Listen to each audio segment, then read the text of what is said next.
things that really excite me. So one is consumer. We're seeing a ton of activity around this cycle with Farcaster, Friendtech, Fantasy Top. There's sort of this financialized kind of consumer aspect, as well as just interesting new consumer use cases. I think just given how much engagement there is on social media, Twitter and TikTok and all these things, like that'll probably just continue to grow. Hello and welcome to Public Key. This is your host, Ian Andrews. Imagine if you could combine the speed of a cheetah with the size of an elephant. Well, in this episode, that's exactly what Eclipse Labs and the CEO, Vijay Chetty, are trying to do. They're taking the speed of Solana and combining it with the liquidity of Ethereum, getting the best of both worlds to remove the transaction per second ceiling that limits most blockchains. Vijay shares how and why his team has built Ethereum's first Solana Virtual Machine Layer 2. In our conversation, Vijay discusses his long journey through crypto, working on projects like Uniswap, dYdX, and Ripple prior to becoming the CEO of Eclipse Labs. He breaks down Eclipse's strategy of transitioning from app-specific rollup solutions to general-purpose, high-performance Layer 2s, and the growing demand for 99% of apps on the blockchain demanding higher performance and throughput. We discuss use cases for the highly demanded faster transaction per second and how developers on both Ethereum and Solana could transition to Eclipse as they get set for their upcoming mainnet launch. Now, before we jump into this episode, we just want to highlight our friends at BVNK, who've recently released the Decade of Digital Dollars report, which dives deep into how stablecoins are unlocking economic efficiency. My colleague and our Director of Research, Kim Grauer, sums up stablecoin adoption trends, and she is joined by other interesting case studies and industry perspectives from folks at Circle, First Digital, Visa, and WorldPay. To download and read the report, head down to the link in the show notes. Today I'm joined by Vijay Chetty, who is CEO of Eclipse Labs. Vijay, welcome to the program. Thanks for having me, Ian. It's great to be here. I had not heard of Eclipse until we started chatting in preparation for this episode. So maybe we can start there. Tell the audience, what are you guys building? Yeah, so Eclipse is building the first SVM Layer 2 for Ethereum. So it's a Layer 2 for Ethereum users that leverages the Solana VM for execution. So really the core advantage of that is being able to support a much higher transactions per second count and throughput for app developers and users benefit as well. So really leaning into the differentiator of speed, which is due to the parallelization of the Solana VM compared to the EVM.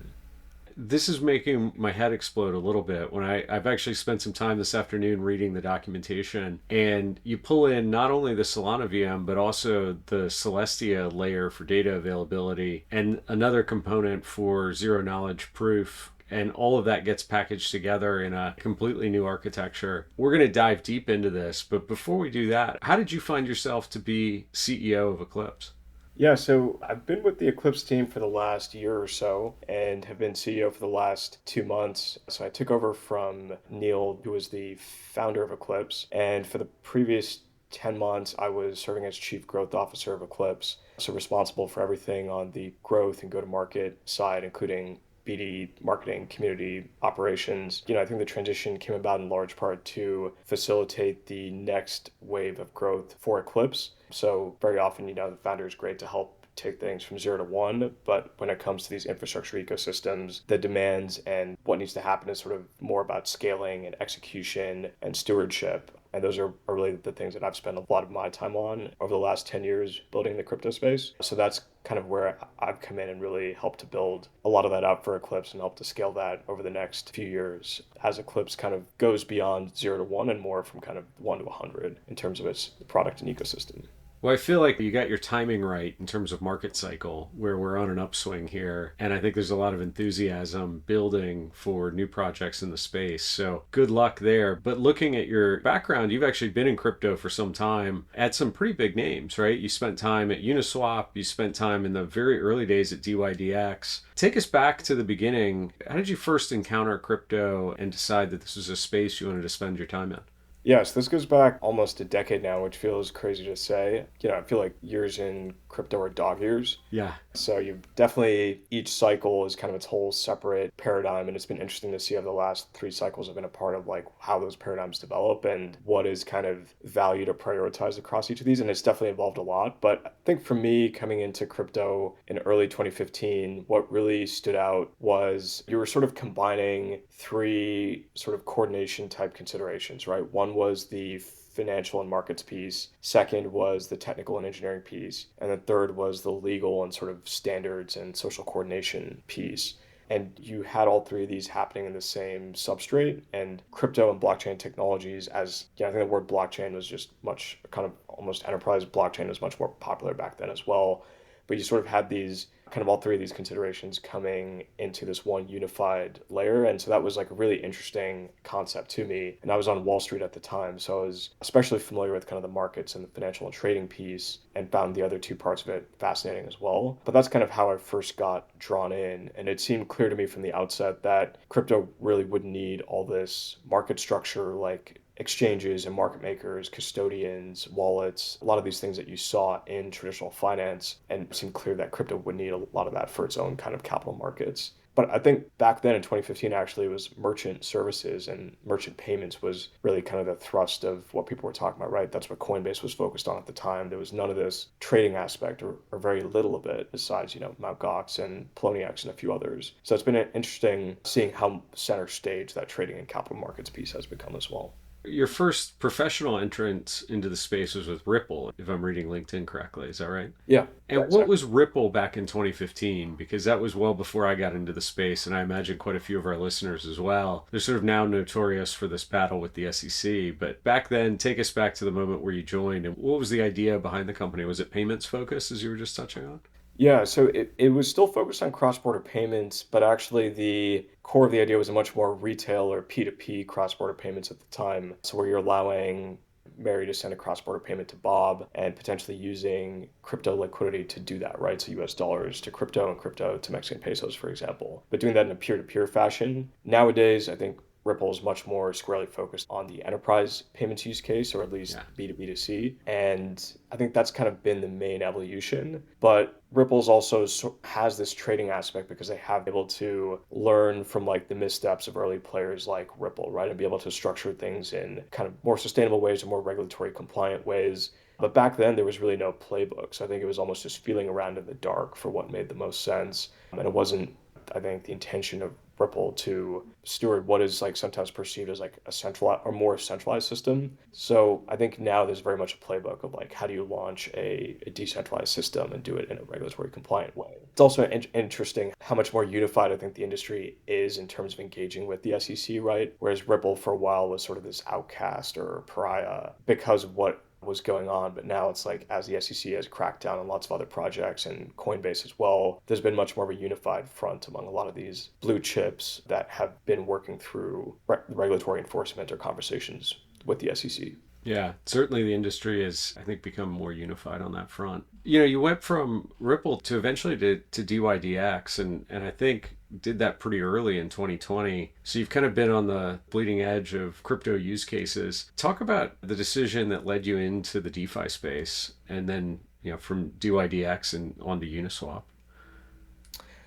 Yeah, so I took a little bit of a detour from 2018 to 2020. I was helping to build out this platform called SharesPost, which was acquired by this company called Forge Global now, which is publicly listed. And SharesPost was building a digital securities or kind of security token marketplace at the time because it was the leader in the trading of private shares or pre-IPO securities. So that was kind of a natural segue into this electronified digital security market or tokenized asset market. But I think back then it was just so early for that, right? We're seeing a renaissance come back in that now, especially with the involvement of BlackRock and other players. But back then it was just probably one cycle too early. So after that detour, I really wanted to get back to permissionless crypto, right? That's always the part of the space that was most interesting and fascinating to me. And you're even seeing a lot of that infrastructure get adopted by the RWA or tokenized asset world in sort of more focused ways, right? So I think it really speaks to just the capability of customizable permissionless technology as well. So I wanted to get back into that side of crypto. And, this was DeFi summer in 2020. And it was just so interesting seeing this like Cambrian explosion of all these like at scale financial use cases, right? Like borrow, lend, spot trading, margin trading, perpetuals, and options trading. And pretty much every part of the traditional financial system, you were seeing what apps with product market fit and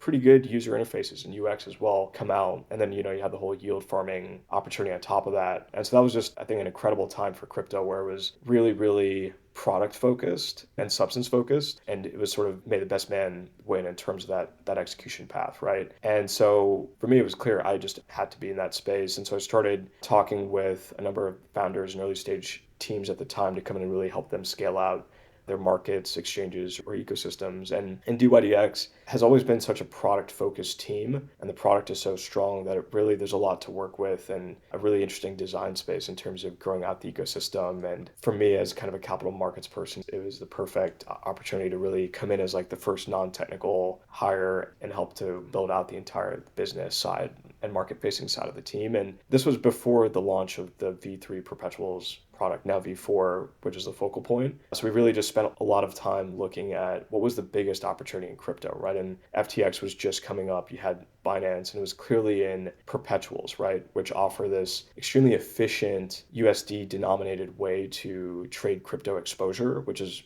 basically the thrust of what most users in crypto Twitter wants to do, right? And so it was clear that was the biggest opportunity to go after. And so we started building that out and launched that in 2021. And I think just the product and growth skyrocketed from there. And it was a really interesting time because dYdX on many days had more volume and sometimes more liquidity than even FTX or Binance had. And I think that was just a testament to, if you could build really good product with a good UX and offer something compelling for users and grow it intelligently and thoughtfully with the right incentives, like you can really have a product that competes with the biggest centralized exchanges out there, right? And that's always been, I think, the long-term vision for DeFi is, can it support financial services and financial activities at the scale that traditional centralized systems can, so that you get these benefits of permissionlessness. I actually didn't know that statistic about higher volume and liquidity than FTX on certain trading days. That's actually pretty amazing. Yeah, it blew our mind at the time. But yeah, it was something we definitely leaned into, and that just helped to grow the flywheel even more. And then you transitioned from dYdX over to Uniswap, the long-standing number one player in DeFi. Was that just kind of continuation of your view of the market opportunity available in DeFi, or was there other motivation to join that team? Yeah, it was really a continuation of that thesis, right? I think when you look at crypto projects, they tend to move at hyper speed, right? Like you do what it might take a traditional Web2 company 5 years, you're doing that in 1 to 2 years, right? And then it's more about kind of maintenance mode or sustaining things and community stewardship. So for me, I've always really enjoyed helping teams go from that kind of 1 to 100 phase, right? And so it felt like Uniswap had some interesting design space around the core V3 and V2 protocols to really build out interesting products. And so I took that opportunity to go and help them do that for their world, right? Which is, of course, spot token trading first and foremost. Uniswap was a little bit of the inverse of dYdX, right? Where dYdX was progressively decentralizing the entire time, right? So you had the company and then slowly it handed over control entirely to the DAO, right? Whereas as it exists now, it's entirely decentralized with V4. Whereas Uniswap started off decentralized from day one and the product was fully on chain, right? So then you had Uniswap Labs, which came about as an entity to facilitate and build products and services around the protocol, but not all of which might be fully on chain, right? So it was kind of this interesting inverse. And to me, that was the cool opportunity to come in and see, okay, what things can we build that help to grow the size of the pie for the protocol, but also allow Uniswap Labs to build a company and team around it to continue supporting it far into the future as well. Amazing. And that kind of brings us up to the present, to Eclipse Lab. So maybe we can shift topics a little bit here. And my number one question is, what motivated the team to want to take the Solana EVM as a starting point to build a new layer 2? Yeah, so this was about a year ago at this point when we really started to go down this path, right? And for the first kind of 9 months of the company's history, Eclipse was doing a lot of work around app-specific rollups, right? So this was helping individual apps and products launch their own rollup. And it was kind of this customization space, right? Where one player might come in and want an SVM that settles to ETH and uses Celestia Eigenlayer for DA, or another may want an EVM that settles to a whole different chain and maybe uses kind of an internal DA solution. And so you had all these kind of customized rollups that people were demanding. But what we saw again and again was there was a lot of interest in the SVM, even in the depths of the bear market, due to its performance in TPS and ability to support TPS, right? If people were going to make a big change from where they were, it was because they wanted an order of magnitude improvement in that TPS and throughput. At the execution layer, and then of course using Celestia for DA, you can get a much lower cost of posting data, right? And I think in the modular space now, there's more players coming in, but that competition will just be good, I think, for the roll-up space in general. And Celestia is proven in production and the first out of the gate, which is super important. So we kind of saw them being battle tested and felt like they'd be a great foundation on the DA side. So we sort of started seeing these like patterns, right? So SVM for execution, Celestia for DA, and then of course Ethereum is still the largest chain in terms of users in TVL by an order of magnitude. Solana has really seen a renaissance as well this cycle, which is awesome to see. But just seeing this kind of pattern, we felt, okay, wait a second. If the SVM truly is capable of supporting far higher TPS than any EVM L2s, right? And Mega ETH is trying to improve on that from like an EVM perspective. But if you can really support the need of 99% of dApps out there, then there's no need for every app to have their own rollup, right? And that's really a position that we hold strongly, which is that you only need one rollup if that rollup is very optimized for execution and effectively selling blob space efficiently, right? So what that means is if we can make Eclipse and the Eclipse SVM the most performant SVM by a wide margin, even more performant than Solana's SVM, and we can do that because of what Eclipse uniquely is, right, which is an L2, where it's okay for us to lean into a more centralized sequencer set as an L2 because we don't have to worry about that shared security. We inherit that piece from Ethereum. So because of this design choice, Eclipse can reach a scale, and we're building towards a scale that will support 99% of developers out there, right? Maybe one or two of the biggest apps decide they want to shift to their own app-specific rollup because they can solve for the user base and distribution and liquidity, right? But you can really only do that if you're a base, like a Coinbase with Base, or a dYdX or a Uniswap, for example, right? They've reached massive scale. But for most apps out there, they really benefit from being able to share liquidity, composability with other apps, not have to worry about the infra piece. What we're singularly focused on, right? I think despite coming out from the world in which there were a lot of app-specific rollups, we really narrowed our focus to purely just this shared general purpose L2 because we think that's sufficient to support 99% of dApps out there. And it's this idea that you only really need one rollup if it's as performant as Eclipse is. So that's kind of the evolution and how we got here. But I'd say we really came out of the modular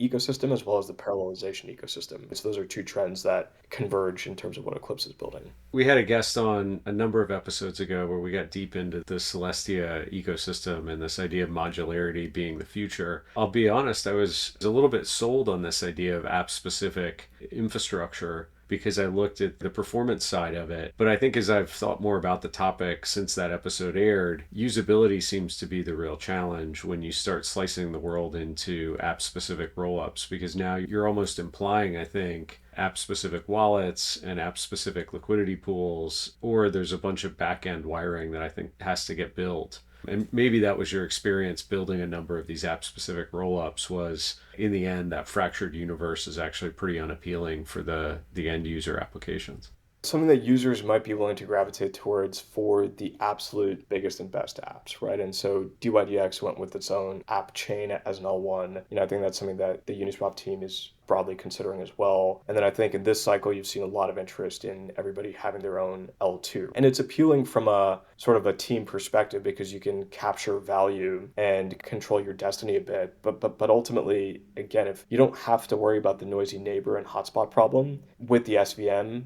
in the same way that you do on other chains, right? And if Eclipse can really optimize the SVM to an order of magnitude more even than Solana has, then that is sufficient to support the needs of like the vast majority of apps out there far into the future, right? So it's from a purely solution-oriented and design perspective, if you're a developer coming out on day one tomorrow, say, and you want the best system from a first principles perspective, we want to make sure that Eclipse serves that need, right? But historically, or in terms of legacy apps, there may be kind of other motivations in terms terms of driving more value capture, for example, right? Because if that app runs its own L2, then they can capture sequencer fees or things like that, right? So I think there's sometimes socioeconomic motivations that may still push people in that direction, but we're really taking a stance that we think really optimizing the SVM for execution, leaning into hardware acceleration, which the SVM can uniquely do, and doing those two things can really allow the Eclipse SVM to power the need of any at-scale app out there, right? Whether it's central limit, order book trading, or DPIN, or consumer. So that's where kind of, in some ways, that's maybe counter-positioning against the prevailing sentiment of this cycle.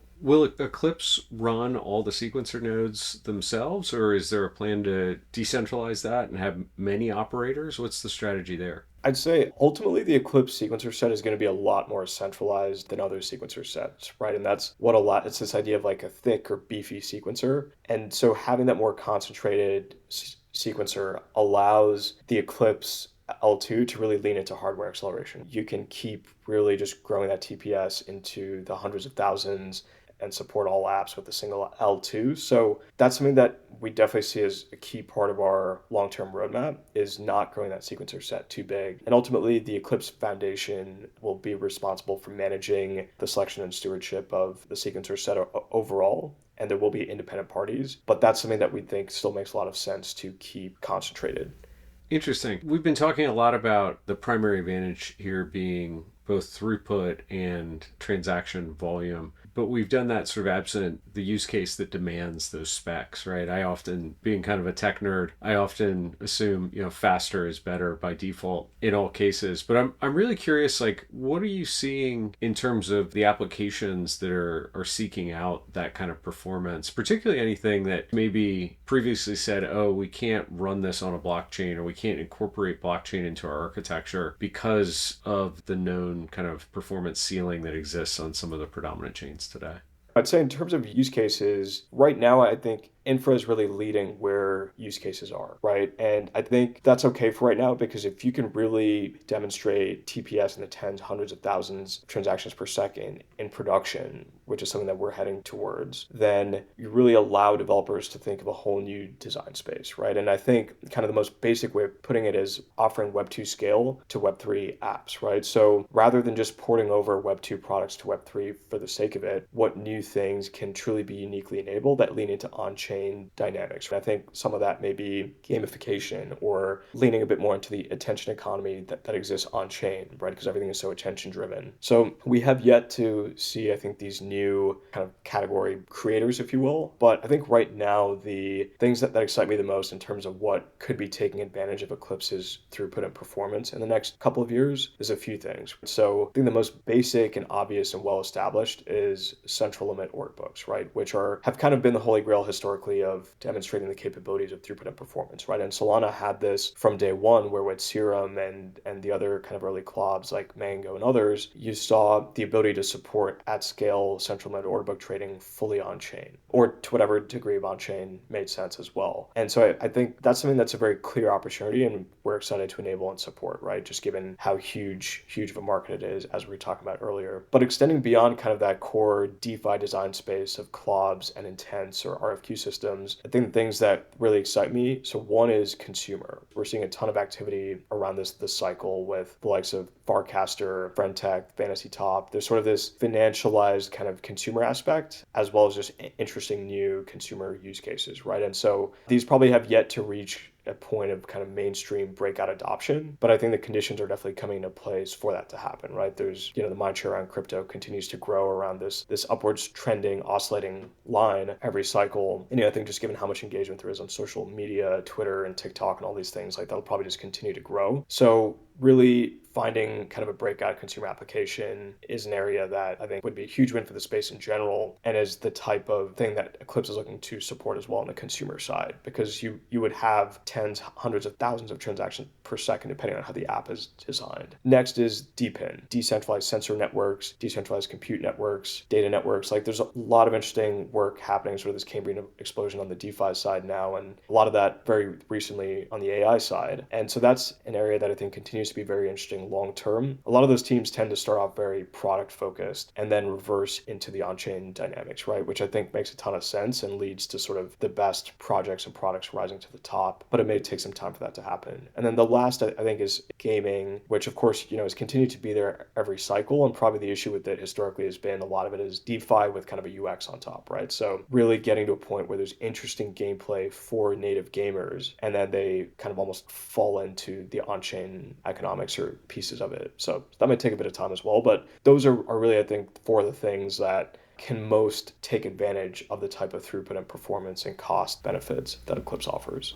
All of those make a ton of sense. I'm excited to see, as you all get to mainnet, what actually gets built on the platform. I'm curious, as a developer, so someone maybe thinking about deploying an app, like they've heard us talking so far and they're excited, like, hey, I've got a high throughput demand, or I need really cheap block space. What's the complexity to port over? And maybe take it from the perspective of somebody that's on Ethereum L1 today, building smart contracts, and then maybe a second perspective from somebody coming over from Solana. What does it take from my perspective to now get that, what I built already, running on top of Eclipse? Taking that from reverse, maybe I think it's most easy and straightforward for existing Solana devs, right, who've shipped an app on Solana, because they can effectively take the same code base, the same product, and just change the RPC or contract address and deploy, right? And then immediately tap into Ethereum users and assets. And that's really kind of the vector that a lot of these Solana blue chip apps are coming from, which is that they want to take their existing products, which are tried and proven, and grow into the Ethereum audiences, right? And so because Eclipse settles to Ethereum, you can really take advantage of that benefit. That is probably the most straightforward, right? And so it's a market growth story, and they don't need to deploy in a new language, right? When you're talking about the EVM devs, right, or devs who know Solidity, there's definitely a jump to code in Rust, right? And I think we're starting to see more early crossover there where Solidity devs are learning Rust and Rust devs are learning Solidity, vice versa. But that's going to take some time, and I think these are also fairly tribal ecosystems, and Rust in particular has a high barrier to entry, right? So I think in some ways that's an interesting silver lining, because Rust devs who've built products sort of are of a certain quality or threshold where they can really ship interesting things. And so in some ways that acts as a filtration mechanism for quality developers in the ecosystem. But at the same time, there's a lot of creativity that's been happening over in the Ethereum and EVM world. And so we want to help allow those developers to migrate over as well. So beyond just broader Rust education, the way we see that happening near term is through enabling EVM to SVM translation, right? So this can be done through the likes of Neon, who we partnered with, to make it easy for devs to deploy in Solidity, but have that translation happening. And there's some trade-offs in doing that, but ultimately that's kind of an easy way to help bring and migrate over developers from the Ethereum world initially. And that's something that we do see as a really important piece of what Eclipse can help enable. But longer term, right, if we look out 5 years, the pace of new developers coming into crypto continues to skyrocket, right? So I think for us, beyond these near-term bets of engaging existing Solana blue chip developer audiences and then Solidity audiences, it's really about establishing Eclipse as kind of the best choice from a first principles perspective, right? So if you're a developer that's, say, graduating college or dropped out or is coming from an accelerator and wants to build in Web3, we want you to choose Eclipse because it's the best stack from a first principles perspective. Highest TPS, cheapest cost of posting data, access to the best shared security and largest user base in crypto via Ethereum. And we expect those devs to naturally want to learn Rust at that point. And that's something that will continue to help facilitate. But that's kind of how we see the world in terms of those three buckets longer term. It makes me wonder about the future of the Solana ecosystem. If you've got an audience who's saying, I want the liquidity and the user base and all the good things that come with the Ethereum ecosystem, but I don't want to give up the Rust language and the high performance virtual machine execution environment, and they're seeing Eclipse as a solution, it makes me wonder what's left on Solana down the road if you all are able to be successful with your strategy. That was kind of a line of reasoning that we had worked through early on and had talked a lot with the Solana team about and had mentioned to us. I think maybe in that state of the world, right, when we launched a year ago, that may have been more concern. But I think now Solana has really retrenched itself in terms of being here to stay, right? And it's really been advancing this idea of the monolithic L1 that can truly support kind of the full scope of needs of developers. But at the same time, the Solana Foundation, Enza, Firedancer, and others have really been helping to propagate the best parts of Solana's tech in more of an open source way, right? So that's something that we're definitely bullish on in terms of Solana's L1 L1 is here to stay, but we're going to see parts of Solana reconstituted in other very interesting ways, right? So Solana as a DA solution, or the SVM as an L2 solution, or even what Maker had kind of been exploring a while back of Solana as an L1 alternative, right? So this is all, I think good for Solana in the same way that the propagation of various parts of the Ethereum stack has happened as well, and that's been net good for Ethereum. I think in this sort of current state of the world and going forward, these things are all positives for Solana. And then really tactically, for example, if you're a developer who's deploying to Eclipse, you could easily port that app over to Solana and tap into that captive user base as well. And of course, the vice versa, right? If you're on Solana, you could deploy to Eclipse to tap into Ethereum. So I think that's something that, just given the magnitude of these ecosystems and where they are now, these are almost two distinct ecosystems that both make sense to tap into, right? Ethereum users and Solana users, and they're both here to stay in my view. Do you guys anticipate down the road having a similar style of roll-up strategy with a different data availability layer in the Solana L1 ecosystem? Like, would you take what you've built here and move it over there as well? Or does the advantage set not hold quite as much depending on the Solana L1 roadmap? DA piece is definitely kind of interchangeable, right? I think that being said, we have a lot of conviction in Celestia and what they've built, and it's very proven and in production enables us to have a very low cost of posting data with the Celestia and the bridge component that we built. So it's something that we have a lot of conviction on. But of course, long term, there will continue to be more DA providers, right? And so I think with the whole modular space in general, you'll continue to see plug and play replacements of different parts of the stack, right? Whether it's the VM, the settlement layer, or the DA layer. And so that's something that's just good for everybody in aggregate. But I think in the near term and foreseeable future, we're definitely committed to Celestia and think they have a lot to offer. But over time, I think Solana will continue to see itself used in a DA purpose. I think you'll continue to see other kind of VM players start to innovate and have their VMs fork away from the core, right? Which is definitely something that could and will happen with Eclipse as we continue to tune the Eclipse SVM for performance, right? Or what we're calling the Turbo VM. So that's something that, I think is net good for the space, just to continue to have this growth in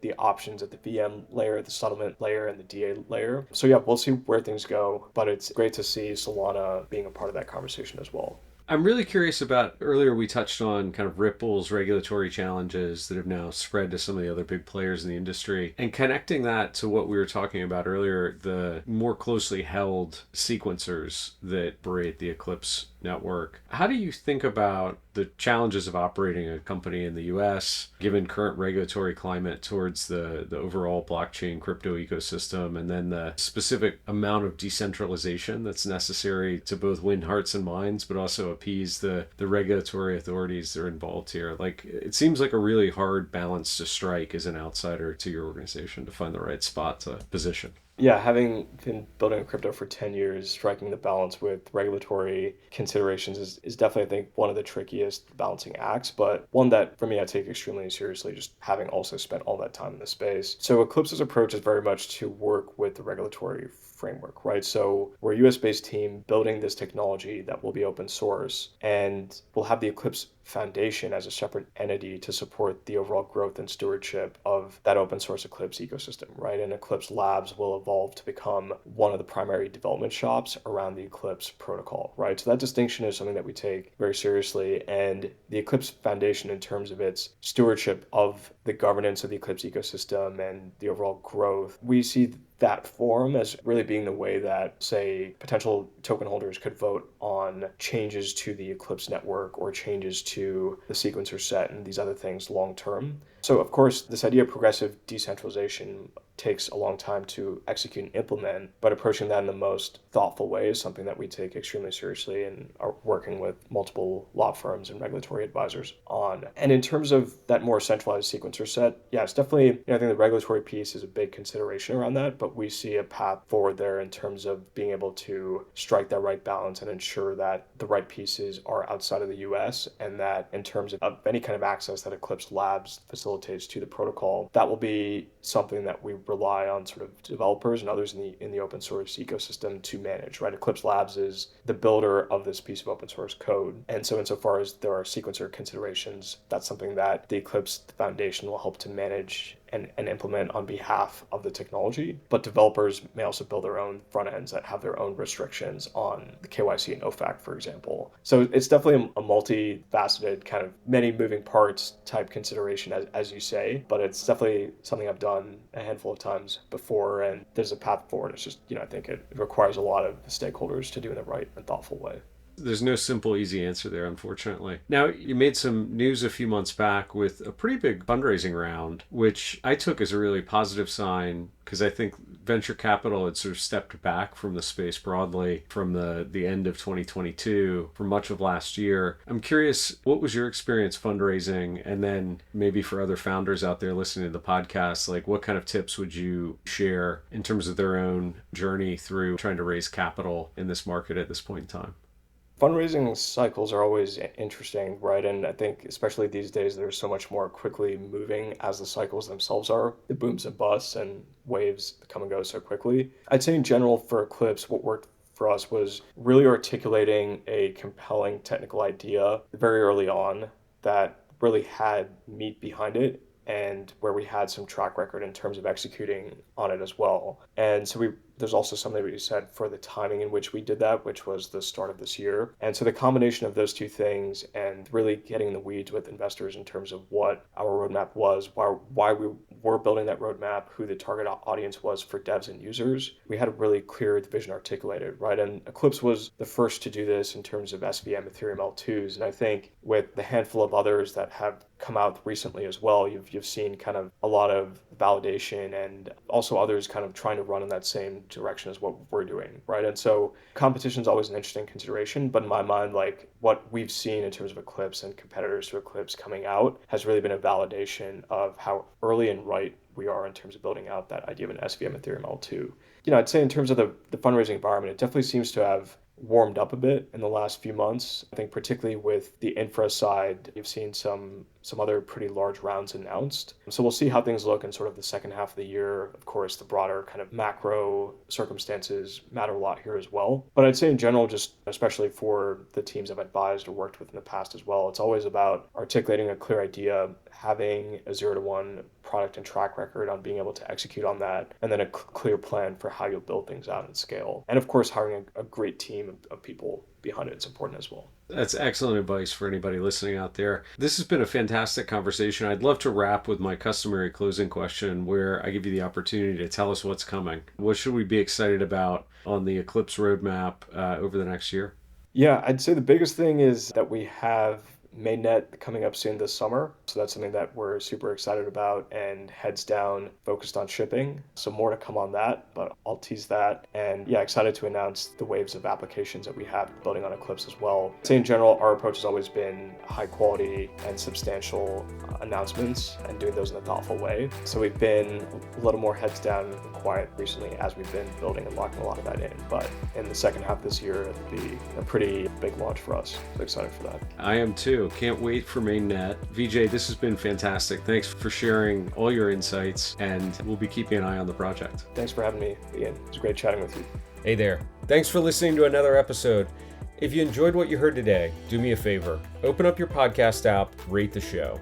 Give us a review. Tell us what you liked. Even better, you can share the podcast with your friends. And of course, make sure you subscribe so you don't miss the next episode. Wow, we got really technical and covered a lot of ground about Solana and Ethereum. But if you're wanting to brush up on the basics, well then you need to check out our newest blog, where we discuss how on-chain data can help Web3 gaming companies attract and retain more players. There's no hiding the fact that Web3 gaming has seen explosive growth, particularly among Web3 casinos. Some blockchain-based casinos are even using smart contracts to ensure game logic and reward distributions are publicly auditable, allowing players to verify fairness. Others operate on their own servers but incorporate crypto payments to enhance player convenience and trust. But with all this transparency, there's a wealth of player insights hidden within on-chain data that gaming businesses can leverage to attract and retain more customers. If you want to learn how, head down to the link in the show notes to see all of the information that we can share with you about player behavior.